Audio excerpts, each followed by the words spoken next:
Berkaitan dengan cerita Sangkuriang itu, perahu yang terbalik adalah sebenarnya tangkuban perahu. Ya. Kemudian sisa dari pohon yang ditebang itu, ranting yang tidak terpakai adalah itu kemudian ceritanya menjadi sesar Lembang.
Baik Bapak dan Ibu, sambil istirahat kemudian dibagikan bukletnya, kita mulai diskusi ya. Kalau semalam sama Pak Mudrik sudah menyampaikan hal yang serius, sehari-hari mengajar di Teknik Geologi ITB, bidang kekhususannya sebenarnya vulkanologi gitu ya, tapi akhir-akhir ini lebih banyak ke geowisata gitu kan ya. Geowisata ternyata banyak peminatnya gitu ya, dan ternyata lebih sulit mengajar geowisata daripada mengajar vulkanologi dan geologi kalau serius. Nah, itu sudah disiapkan buklet sama kami. Saya akan menceritakan bahwa kenapa kemudian diajak ke sini Bapak dan Ibu ini. Selamat datang di salah satu gawir bagian dari sesar Lembang ya. Di depan Bapak dan Ibu itu ada, tadi kalau sudah Bapak Ibu ke sana pasti familiar kan gunung itu ya. Ada Gunung Tangkuban Perahu, kemudian di sebelah baratnya ada Burangrang, kemudian di sebelah kirinya ada Bukit Tunggul. Jadi saya mulai diskusi siang ini dengan cerita tentang Sangkuriang seharusnya. Ya. Ya, itu wajib lah kalau kayak ke sini ya. Jadi cerita Sangkuriang itu ceritanya pasti sudah tahu, tetapi kira-kira apa kaitannya dengan sesar Lembang ya. Berkaitan dengan cerita Sangkuriang itu, perahu yang terbalik adalah sebenarnya tangkuban perahu ya. Kemudian sisa dari pohon yang ditebang itu, ranting yang tidak terpakai adalah itu kemudian ceritanya menjadi sesar Lembang, sehingga kemudian memanjang. Ada yang mengatakan ini adalah pohon yang sisa, ada yang mengatakan ini ular yang menemani Sangkuriang pada waktu membuat ini. Silahkan Bapak Ibu sukanya yang mana gitu ya, aliran pohon, aliran ular, silahkan ya. Pohon yang tumbang itu kemudian ranting-rantingnya, rang-rang, itulah jadi gunung Burangrang yang ada di sebelah sana. Sementara yang di sebelah timur itu ada bukit yang bergelombang, itu adalah Tunggul. Tunggul artinya sisa. Jadi lengkap ya. Sisa tebangannya ada di sana, perahunya ada di sebelah utara kita, kemudian di bagian baratnya ada rang-rang. Tapi kalau saya kemudian kita lanjutkan diskusinya, jadi cerita Sangkuriang itu di mana sebenarnya posisinya? Itu hanya di Bandung bagian selatan. Jadi bentuk tangkuban perahu ini hanya bisa dilihat kalau Bapak Ibu berdiri di mana sebenarnya di bagian selatan dari tangkuban perahu. Posisi terbaik untuk melihat tangkuban perahu sebenarnya adalah di mana? Persis di tengah-tengahnya ITB. Ya. Jadi kalau Bapak Ibu masuk ke ITB dari pintu kampus memandang ke utara, disitulah kira-kira gitu ya. Saya nggak tahu, mungkin orang ITB jangan-jangan mengarang cerita gitu ya. Jadi posisi terbaik di sana. Baik, itu kira-kiranya. Kemudian nanti kita berdiskusi banyak hal di sini. Ini berkaitan dengan sesar, saya pasti Pak Mutik yang pakarnya membahas lebih banyak gitu ya. Sesar Baribis, sesar kemarin yang ada di Cianjur dan sebagainya, ini termasuk juga sesar Lembang. Saya termasuk yang senyum-senyum dan prihatin gitu ketika membaca ketika sesar Lembang bergerak gitu ya, maka nanti gempanya jelas dari Geraha Puspa turun ke ledeng, belok ke kanan, ini angkot atau apa gitu ya. Ya nggak apa-apa, dan ditulis itu berdasarkan pakarnya T. Bahtiar, Irwan Melano, Mudik Daryono dan lain, sehingga soal itu menjadi bacaan yang benar kan. Bacaannya benar tapi dipotong-potong gitu ya. Itu kan nggak bisa gitu ya. Gimana cara gelombang itu bisa belok-belok ke angkot, ngerem di sini belok ke sana gitu, itu nggak bisa. Maksudnya di sini pun kemudian kita belajar gitu ya, nggak apa-apa, itu buat hiburan aja kalau kita dapat kayak gitu ya, tapi buat kita menjadi mengkhawatirkan. Nah, ini ada lembah nih. Ada lembah yang memisahkan antara dinding yang Bapak Ibu berdiri di sini Tebing Keraton dengan dinding yang di sebelah sana. Artinya kalau kita punya sesar Lembang memanjang barat timur, kemudian ada yang memotong sesuatu, alam pun punya gergajinya. gergajinya apa? Ya patahan lagi. Gitu. Jadi kalau kita berbicara ada yang memanjang 29 kilo dari Cimahi sampai ujung burung sana, paling nggak di sini Bapak Ibu bisa melihat sesarnya patah ya. Patah itu artinya kalau ikat pinggangnya patah, ditarik di depan, belakangnya mungkin nggak ketarik. Itu berita baiknya gitu ya. Jadi 29 kilo itu adalah total panjang, tetapi sebenarnya adalah segmentasi. Saya kenalkan juga, saya membawa 2 mahasiswa ini buat membantu, ada satu Mas Bahrun, satu Mas ini ya. Nanda dibuka petanya. Kita lihat ya. Balik. Mudah-mudahan bisa terlihat, ya. Nanti kita putar ya. Jadi sesar Lembang adalah yang ini nih Bapak dan Ibu, relatif barat dan timur. Jadi kalau digambar peta yang hijau ini yang bagian 2, ini yang memanjang sebenarnya. Tapi kalau Bapak dan Ibu lihat sini ada patahan-patahan, ada sungai-sungai yang memotong kemudian mengalir. Nah itu nggak bisa. Yang matanya pakai beko, yang matanya pakai pacul itu nggak bisa. Pasti harus sesuatu yang kemudian sama kekuatannya. Kira-kira apa? Ya patahan lagi. Jadi ini kita bisa secara geologi menafsirkan ini tidak kontinus, panjangnya 29, tapi potong-potong itu berita baiknya. Jadi Bapak Ibu yang mau berinvestasi di Bandung bisa berpikir ulang ya. Ada kesempatan nih, mungkin nggak 6, ya 5,9 nah gitu ya. Itu sedikit lumayan gitu ya. Nah, kita posisinya ada di sini. Baik, itu nanti penjelasan sesar dan lain-lain sebagainya ada di sana secara umum, tetapi kita melihat secara general Bapak dan Ibu. Ini kita putar ya ke kanan dan kiri, soalnya layar 3 dimensi. Kalau asisten sama mahasiswa boleh kita kerjain muter-muterin. Nah, itu kalau kita lihat peta Indonesia itu Bapak Ibu pasti sudah familiar sekali. Jadi kita di prodi geologi itu tanpa promosi pun dibantu, yang promosi alam gitu ya, gempa bumi, tsunami, gunung meletus. Maka ketika tahun ini kita membuka program studi internasional, kita paling banyak mahasiswanya. Kok bisa katanya? Ya karena sering lihat di TV. Wah, gitu ya, bukan bersyukur dari alhamdulillah. Jadi kita dibantu. Nah, kita balik ke sana. Kalau kita lihat ke peta itu di peta sini stasiun itu peta gunung api. Nah, di mana tempat yang kemudian kira-kira aman gitu ya? Kita balik lagi lurus ke depan. Hampir tidak ada. Karena semuanya kita berada pada batas lempeng, kemudian ada gunung apinya. Lari ke laut tsunami, lari ke gunung gempa bumi, diam aja kena gempa gitu kan, yang enak ke atas gunung meletus, diam aja gempa. Jadi nggak bisa memang, kemudian harus belajar. Nah kita nanti akan lihat ya, terutama di Bandung ini, selain sesar Lembang yang banyak diliputkan, kemudian apalagi potensi bencananya gitu, ternyata banyak gitu ya. Jadi dengan melihat posisi Indonesia yang demikian, memang mau tidak mau gitu ya, ya sudah ya, kita harus hidup dengan harmoni kira-kira gitu ya. Jadi kalau ada gempa harus ngapain, gunung itu seperti apa, tsunami, banjir dan sebagainya. Baik, sebelum saya lanjutkan tentang itu, ada yang menarik gitu Bapak dan Ibu. Kalau di gambar ini nggak kelihatan ya, jauh. Jadi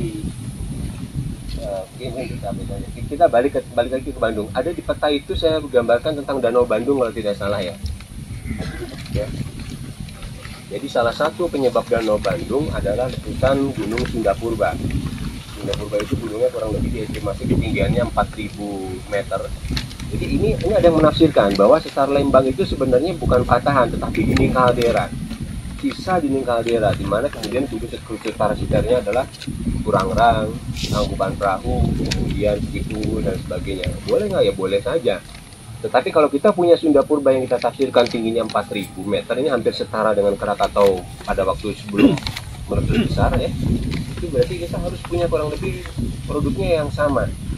Jadi pada waktu saya masuk kuliah pertama kali kita punya Sunda Purba meletus hebat gitu ya. Luar biasa kita ini. Begitu belajar gunung api, di mana produknya gitu ya. Ini harus kalau secara saintifik. Nah saya nggak tahu nanti setelah ini Mas Ruben, Mas Engki akan mengajak ke Tahura yang di bawah atau tidak, kalau tidak bisa request gitu ya. Kalau nggak sekarang berikutnya maksudnya ke sini lagi. Ternyata gua Belanda, gua Jepang dan lain-lain yang dibuat itu adalah produk dari letusan gunung berapi yang tebalnya beragam dari 5 meter sampai 20 meter. Artinya dengan melihat ketebalan itu adalah fungsi dari energi gitu ya. Jadi Bapak Ibu bisa ngecek bahwa oh ya sekarang saya hampir percaya apa yang disampaikan Pak Mirjam gitu ya. Sekarang membuktikannya bagaimana bahwa energinya meletus besar. Nah ada satu nanti yang mungkin kalau misalkan sempat Bapak Ibu pasti pernah melihat batu apung ya, buat ngosok tanah jin, buat ngosok lantai gitu ya. ya buat potong sungai gitu ya. Saya kalau membawa mahasiswa kuliah lapangan ujian itu apa mata kuliah vulkanologi itu biasanya saya bawa ke Krakatau. Bilangnya di sini tidak ada soal benar salah, esai tidak ada, pilihan ganda juga tidak ada. Itu menurut kalian apa masalahnya? Tidak ada Pak. Oh nggak boleh pulang, nggak sama saya gitu. Soal ABCD pilihan ganda BS itu nggak ada itu kalau di lapangan. Tapi problemnya adalah kan harus lihat. Pertanyaan saya simpel ke mereka. Coba cari batu apung yang produk letusan 1883 bukan 2018. Saya yakin nggak ada tulisannya belok kanan 2018 ini nggak ada itu. Saya yakin nggak ada. Tapi bagaimana kemudian saya pandu di dalam batu apung yang Bapak Ibu lihat kalau masih sering ingat gitu ya, itu ada namanya gas tuh yang terperangkap yang rongga-rongga ya kan ya? Iya. Rongga-rongga itu kalau saya ibaratkan Bapak Ibu sekarang yang jumlah 100 orang tiba-tiba dipanggil sama Mas Hendy dalam 1 detik balik ke bis gitu, cilaka apa sih? Terjepit di pintu kan, bentuknya akan menjadi pipik. Sementara kalau misalkan dalam 1 jam balik ke mobil, oh ada yang selfie dulu gitu ya, pakai lipstick dulu, kan? Jalan ke sana bentuknya masih bagus. Maka cerita dari batu apung itu orang geolog bisa melihat berbeda. Oh ini letusan 1883, ini 2018. Jadi lihat dari apa bentuk, misalkan apa namanya rongga di dalam batu apungnya. Bisa bayang Bapak Ibu ya? Nanti jalan tanpa saya pun, tanpa digait, kalau Bapak Ibu ke gua Belanda, gua Jepang, atau ke Bali ada peninggalan itu, atau di Bukit Tinggi juga ada peninggalan, melihat kemudian batu apung, kemudian bentuknya pipik, kalau ini berarti memang misalnya dasar. Nah gitu kira-kira ya. Nah kita balik ke danau Bandung tadi. Ada satu cerita lagi. Jadi ketika kita sudah punya batang yang menjadi sesar Lembang, sisanya Bukit Tunggul, rantingnya Burangrang, perahunya ada di sana. Mana selendang yang buat ngebanguninnya, ada yang sumbunya kita punya ini tuh ya di gua apa namanya yang di bawah itu ada batu selendang karena bentuknya seperti selendang dilipat-lipat. Saya yakin Bapak Ibu pernah makan molen pada waktu kecil kan, bukan yang Kartika Sari maksud saya, yang molen bener-bener pakai dorong itu bentuknya kan kayak begitu ya, gitu. Ini batunya pun demikian. Jadi selendangnya ada, ini selendangnya ada yang tinggi konon ya. Dia bentuknya terlipat-lipat itu seperti selendang yang dilipat-lipat. Nah, itu sudah ada. Ya, ada juga di tempat yang konon yang lipat, saya sarankan ke sana. Nah, ketika Sunda Purba ini meletus kemudian menyumbat Citarum, kita punya kemudian Danau Bandung itu, Bapak Ibu. Ya, batasnya di mana? Saya yakin Bapak Ibu sering ke Bandung, ini bukan yang pertama kali kan. Jalan Dago pasti tahu. Gasibu pasti tahu ya, Gasibu ya. Gasibu itu adalah kurang lebih garis pantainya tuh. Garis pantai danau itu ke sana, kemudian ke selatan itu adalah Bapak Ibu sudah memandang Danau Purba. Kedalamannya paling dalam itu 200 sampai 400 meter di mana daerah tempat saya Antapani. Makanya kalau ngebor pasti nggak pernah beres airnya. Kalau jelek, kalau nggak besinya sangat tinggi sekali. Jadi garis pantainya di situ. Jadi garis pantai yang ini itu adalah Sunda Purba. Nah di situ juga kemudian nanti cerita tentang potensi bahaya lain bisa muncul. Berapa tahun terakhir mungkin aneh gitu ya, Bandung banjir gitu, kebayang kalau Bandungnya banjir, Purwakarta tenggelam nggak sama Subang gitu ya? Ya enggak ternyata. Tapi kenapa bisa banjir? Karena banjir itu seperti mangkok, kemudian garis pantai ini adalah garis terakhir sebenarnya air kemudian menyebar secara lateral gitu ya. Jadi di bagian utara tuh lerengnya begini Bapak dan Ibu. Dari Cartil, dari sini ke bawah itu sampai kurang lebih dari sininya di Dago situ, di ITB, di Gasibu, kemudian tiba-tiba berubah menjadi datar. Akibatnya kalau kemudian permukaan bagian dari atas ini diganti alih fungsi, tidak menjadi hutan seperti ini tetapi menjadi sawah, menjadi kebunan lainnya, air semua meluncur ke sini, bisa jadi paham idenya ya. Ketika meluncur di sini tidak terserap lagi, saya lagi sampaikan ini bukan angkot gitu ya. Sampai sini harus berhenti, nggak bisa. Kalau angkot ngerem sini, berhenti. Karena ini air dia sampai ke sini dan tiba-tiba harus ngerem karena dia menjadi horizontal, banjirnya itu di sini. Maka ini kalau ditarik Cicahem, kemudian Gasibu, Paster dan lain, pasti daerahnya itu saja. Jadi kita punya potensi yang lain selain sesar Lembang, ternyata juga kita punya potensi banjir. Tapi kemudian sifatnya adalah sementara, hujan besar kemudian banjir. Yang pertama. Nah, ini di dalam rona yang warna hijau yang halus itu adalah endapan Danau Bandung, Bapak Ibu. Ya. Jadi endapan Danau Bandung itu bisa mempotensi beberapa hal. Ketika kemudian dibor pengambilan airnya terlalu banyak, maka dia turun, gitu ya. Tetapi kalau pengambilan airnya itu masih sesuai dengan pemasukannya, ya dia bisa bertahan. Ya. Maka Bapak Ibu bisa membayangkan punya spons buat nyuci piring gitu ya. Kalau sponsnya masih baru itu dia gagah gitu ya, kencang ya. Tapi kalau udah lama dipakai itu dia meletot gitu ya, karena dia udah kehilangan porinya, kira-kira begitu. Jadi kalau rumah Bapak Ibu itu taruh di atas spons yang baru, ya dia tegak saja, airnya tambahin, dikurangi, gak ada masalah. Suatu ketika kemudian sudah tidak mampu menahan lagi, dia turun. Kita pun punya potensi itu di Bandung. Ada penurunan muka air tanah gitu ya, kemudian ada gempa, gunung api lah, itu kemarin sudah dimodelkan di tahun 2009, 2020 misalnya ya. Jadi di letusan 2019 itu kemudian kita coba modelkan. Jadi kalau kemudian ini meletus besar, kira-kira abunya sampai kemana gitu ya. Kita beruntung anginnya relatif barat timur, jadi artinya paparannya itu kalau nggak arah ke barat, arah ke timur. Tapi sesekali kadang-kadang juga kirim ke arah selatan. Baik, kira-kira itu dulu Bapak dan Ibu sebagai pengantar. Ada yang ingin ditanyakan sampai sini? Kalau tidak, sambil mungkin nanti ini ya. Ini ada tempat di peta itu, kalau tidak salah saya berikan juga peta Danau Bandung Purba ya. Ada? Di peta Danau Bandung Purba itu di bagian utaranya ini ada lambang-lambang merah kecil-kecil. Itu artinya adalah tempat di mana perkakas atau kapak genggam itu ditemukan, sehingga kemudian dinamakan menjadi namanya Dago Pakar.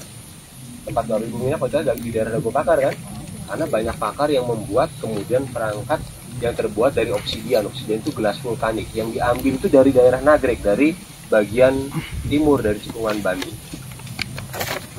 Jadi bisa membayangkan ceritanya. Jadi jangan-jangan pada waktu setelah diambil ini mereka pakai perahunya Sangkuriang misalnya ke sini gitu, ya kan? Tapi kenapa bagian selatan itu relatif sedikit? Jadi Dago Pakar itu di utara, di bagian selatan itu sedikit. Padahal dia jalurnya lebih dekat. Jadi sepertinya ada migrasi manusia purba ini ke utara. Makanya di Gua Pawon dan sebagainya, nenek moyang kita ada di sana kan. Kalau Bapak Ibu pernah datang, itu setelahnya Nikola Saputra itu, ya itu di sana posisinya. Nah, berkaitan dengan perkakas tadi, saya nge-review, mungkin Bapak Ibu pernah menonton film tahun 2014 atau 2015 namanya The Wave. Jadi The Wave itu longsoran yang kemudian men-trigger tsunami, tetapi di teluk yang ada di Skandinavia, di Norwegia gitu ya. Kita berpikir ke arah sana, Bapak dan Ibu, berpikir ke arah sana bahwa kenapa di sini yang dekat itu tidak banyak seperti di utara. Kemungkinan ada bagian yang longsor kemudian menghantam ke arah sebaliknya gitu ya. Ya namanya pikiran saintis boleh aja ya, kita harus dibuktikan gitu ya. Jadi kita berpikir ini mungkin fenomena yang sama juga terjadi di sini. Baik, kalau Bapak Ibu mau melihat endapan Bandung Purba, di mana endapan danaunya itu? Kalau yang pernah jalan-jalan lihat hantu ke Asia Afrika di Bandung sana ya. Nah, setelah ini mungkin saya sarankan di sampingnya ada sungai kan. Nah, kalau Bapak Ibu lihat sungai itu adalah endapan Danau Bandungnya. Bedanya apa? Aku sekilas mirip aja menurut saya. Coba berdiri di situ, itu pasti lebih licin daripada kalau Bapak Ibu berdiri di atas endapan gunung api. Biasanya keset jalan kayak tadi itu licin, bukan modelnya kayak biasanya dia lempung, dia kepleset gitu di belakang sini. Jadi kalau Bapak Ibu di sana, berarti Bapak Ibu sudah mendapatkan endapan Danau Purbanya, masuk ke Tahura sana dapatkan selendangnya. Di sini kita dapatkan cerita yang lain. Baik, itu sebagai ini. Nah, saya ini membuka diskusi ini ya. Saya tuh senang dengan MyPak karena kemudian memasukkan beberapa potensi bahaya di dalam polis asuransinya. Gunung api, kalau tidak salah 2013 pada waktu itu diskusi pertama kali dengan Pak Zen, tapi baru direalisasi beberapa tahun terakhir. Karena saya paham kerumitannya banyak gunung api gitu ya. Karena gunung api misalkan sekarang Semeru gitu ya, meletus gitu ya. Ini dihitungnya gimana gitu ya? Setiap kali meletus dihitung atau sebenarnya satu periode yang sama ya. Produknya macam-macam, ada abu vulkanik, ada lava, ada lahar, itu juga kemudian memberikan proses pemahaman yang berbeda. Saya ada satu lagi Bapak dan Ibu. Batu yang diduduki Bapak dan Ibu ini terbentuknya dari secara geologi 850.000 sampai 600.000 tahun yang lalu. Jadi Bapak Ibu sudah balik ke cerita 850.000 sampai 600.000 tahun yang lalu. Kenapa kok satu batuan itu bisa membuku periode rentang waktunya bisa selama itu? Gitu. Kalau kita makan makan bubur begitu ya, ini bubur ayam itu baru satu mangkok gitu. Kira-kira bagian mana dulu yang akan mengkeras? menjadi keras. Pasti yang luar ya, karena kontak dengan udara. Nah kira-kira begitu. Karena ini volumenya besar, yang mendingin itu pasti pada bagian luar dulu, bagian dalamnya itu kemudian mendingin terakhir, sehingga kadang-kadang ada perbedaan waktu. Jadi kalau Bapak Ibu jalan ke Pulau Laskar Pelangi, Bangka Belitung itu kok umurnya beda-beda ya. Ada yang 126, ada yang 125 sampai 120 juta tahun yang lalu. Yang mana yang benar? Semuanya benar itu. Berarti yang mendingin pertama kali 126 itu adalah kemungkinan bagian tepinya, yang terakhir itu mendingin adalah bagian dalamnya. Itu pun sama. Pertanyaan kalau saya ngajak ke mahasiswa ya, ke sana ekskursi itu, coba kalau jalan ke Bangka Belitung, kalau kita punya tubuh granit yang bentuk geometrinya 100 km sampai 200 km, tunjukkan ke saya jalan ke arah tepi sama jalan ke arah tengah dari tubuh ini. Wah sadis banget katanya Bang, baru datang disuruh jalan ke tepi sama ke tengah gitu ya. Ada maksudnya buat melihat itu kalau tahu mereka. Nah, di 850.000 sampai 600.000 tahun yang lalu itu ada suatu fenomena geologi yang menarik, Bapak dan Ibu. Bapak Ibu pasti pernah mendengar tumbukan meteor kan?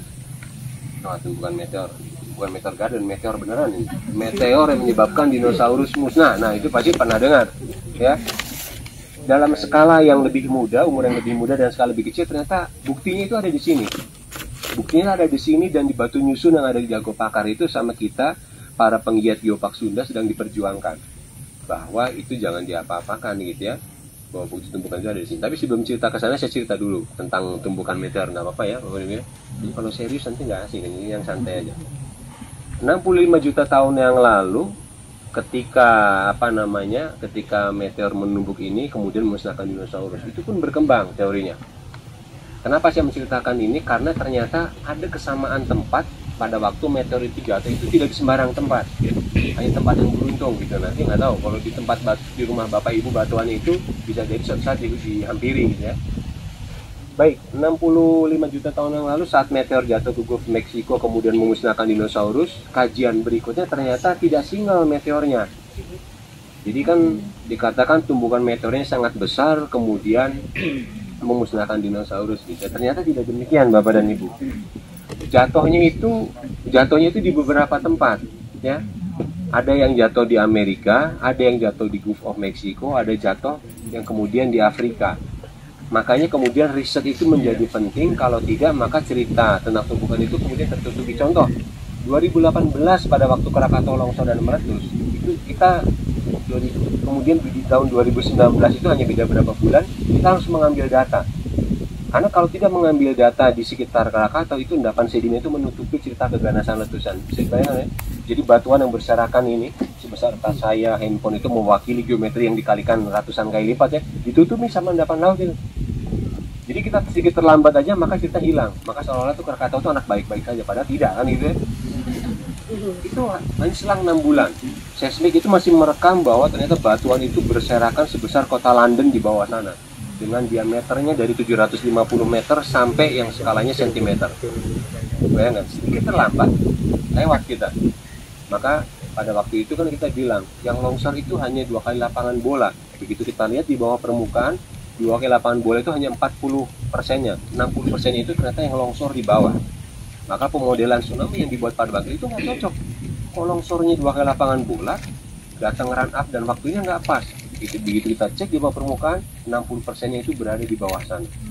Itu selang hanya berapa bulan. Ini selang berapa tahun kan? Dinosaurus 65 juta tahun yang lalu. Jadi saya balik lagi ke cerita ini. Jatuh di Gulf of Mexico, di Amerika, di Afrika itu ternyata jatuhnya itu di beberapa tempat. Itu yang kemudian kita bisa pahami gitu ya. Apakah iya tsunami dari Gulf of Mexico kemudian merambat, tapi ternyata enggak. Di beberapa tempat itu yang menyebabkan lebih masif lagi. Jatuhnya kalau di Indonesia di beberapa tempat. Nah, kita balik ke sini. Nah, di 850.000 sampai 600.000 tahun yang lalu ada meteor kecil yang jatuh di perbatasan antara Vietnam sama Laos, namanya Bulapan. Ini saya bawa nih pada waktu saya ke Vietnam itu tahun 2018. Ini Bapak Ibu boleh pegang ya batunya, tapi nggak boleh lama-lama ya, karena ini mengandung radioaktif gitu ya. Bukan karena saya khawatir, ini bukan nakut-nakutin, ini benar ya. Kalau mau dicoba silahkan aja, disakuin gitu kan. Dulu penemu yang merkuri itu kan karena saking takut hilangnya disakuin kan. akhirnya wassalam karena ternyata itu adalah radioaktif. Nanti boleh di ini salah satu contohnya gitu ya. Jadi ini adalah batu meteorit atau kita sebut sebagai batu Satam, itu jatuh. Nah ketika itu jatuh 65.000 sampai 600.000 tahun yang lalu, batuan ini sedang membeku. Ketika batuan ini sedang membeku, maka batuan yang mengandung magnet itu merekam. Karena dia merekam, maka arahnya semua ke sana jadinya. Bisa di ini. Jadi jatuhnya itu di sini, Bapak dan Ibu, di perbatasan antara Vietnam sama Laos di utara. Tetapi batuan ini proses magnetisnya sedang membeku. Jadi saya bilang selamat Bapak dan Ibu ya datang ke sini itu tidak hanya melihat sesar lembang, tidak hanya melihat Tangkuban Perahu, tapi Bapak Ibu sudah datang ke tempat di mana kemudian tumbukan meteor di Laos sama Vietnam itu terekam secara magnetisme. Jadi kutubnya itu mengarah semua ke sana, ke arah Laos sama ini. Ya. Kemudian apa yang bisa kita ceritakan? Nah, tempat jatuhnya batuan meteor itu ternyata tidak sembarang, gitu ya. Karena batuan ini banyak mengandung magnet. Bapak Ibu pasti pernah main catur pada waktu kecil atau ludo sama ular tangga dan sebagainya yang pakai magnet. Dia hanya jatuh pada tempat-tempat yang mempunyai kemagnetan, gitu ya. Apa itu kalau di geologi? Itu batuan vulkanik salah satunya. Jadi kalau di rumah Bapak dan Ibu itu nanti buka peta geologi, kita di Geologi TV punya aplikasi namanya Gear ID, Bapak Ibu boleh download ya. Nanti Bapak Ibu bisa tahu di rumah Bapak Ibu tuh batuannya apa gitu ya. Oh, batuan vulkanik gitu ya. Mungkin ada rezeki suatu saat dimampiri gitu ya. Karena ternyata nggak sembarangan. Jadi jatuh di sana vulkan itu batuannya batuan vulkanik, basalt, andesit. Di Gulf of Mexico juga basalt, andesit. Di Afrika juga demikian. Nah, makanya Bapak Ibu pernah dengar gitu ya, kenapa kemudian bisa jatuh di Bangka Belitung yang batuannya adalah granit. Di Bangka Belitung ada batuan vulkaniknya. Di Geopark Ciletuh kalau Bapak Ibu pernah ke sana, yang dipikirkan kita juga ada batu Satam seperti ini, itu pun jatuhannya di batuan vulkanik. Itu bisa dipahami dengan mudah karena yang mengandung magnet itu kemudian menarik. Nah, ini opportunity sebenarnya gitu ya. Dengan untuk Maipak juga, apakah kemudian nanti suatu saat akan memasukkan polis asuransi tumbukan meteor. Nah, itu perlu dipikirkan karena ternyata risetnya ya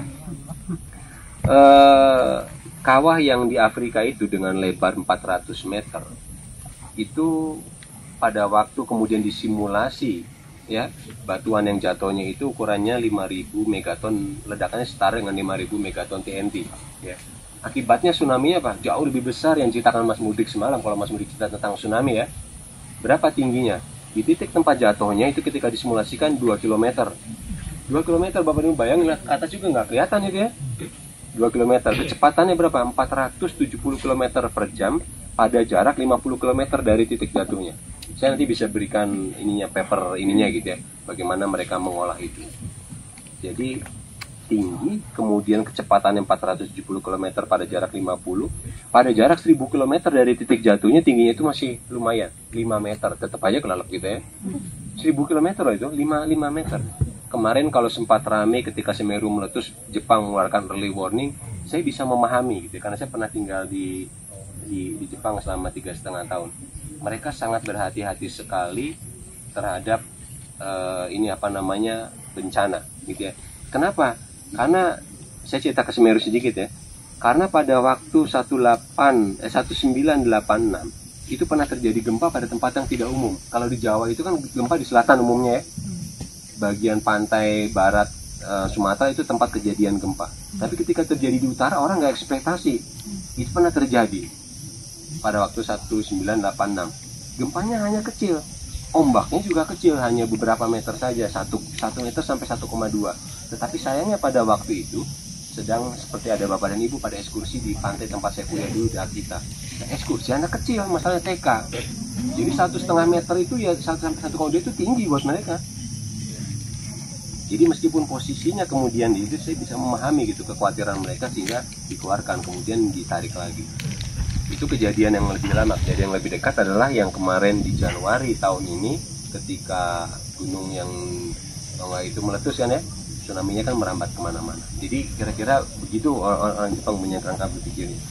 Nah, balik lagi ke sini dengan radius 400 meter tadi, tingginya 2 kilo, kecepatan 470 dan 5 meter pada jarak 1000 km, itu ternyata kita punya possibility untuk terjadi dalam waktu dekat. ratusan tahun ya, maksudnya dekatnya geologi kan gitu.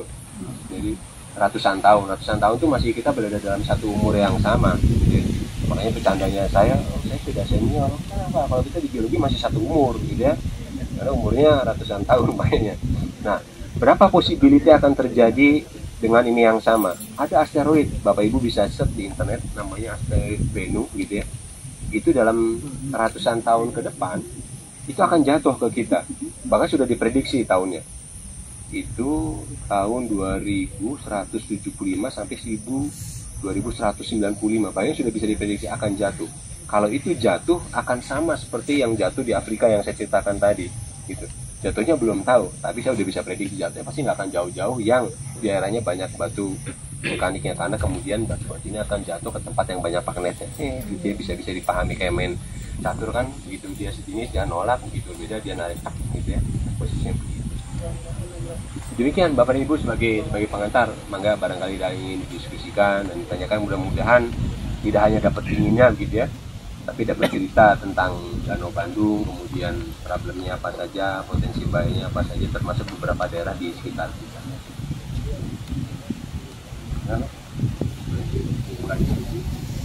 Baik Bapak Ibu, barangkali ada yang ingin bertanya? Oh ya.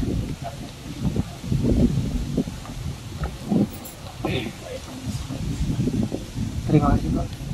Yang nanya Pak, yang Danau Purba di tengah-tengah kota Bandung itu, endapannya itu apa mungkin terjadi tanahnya turun drastis sampai kayak kejadian yang di Meksiko itu kan ada yang lubang besar di tengah kota itu. Ya, terima kasih. Apakah kemudian di Bandung bisa kemudian tiba-tiba amblas dengan maksimum ini? Saya juga mungkin punya properti nih Mas. Bandung iyalah, nggak apa-apa ya.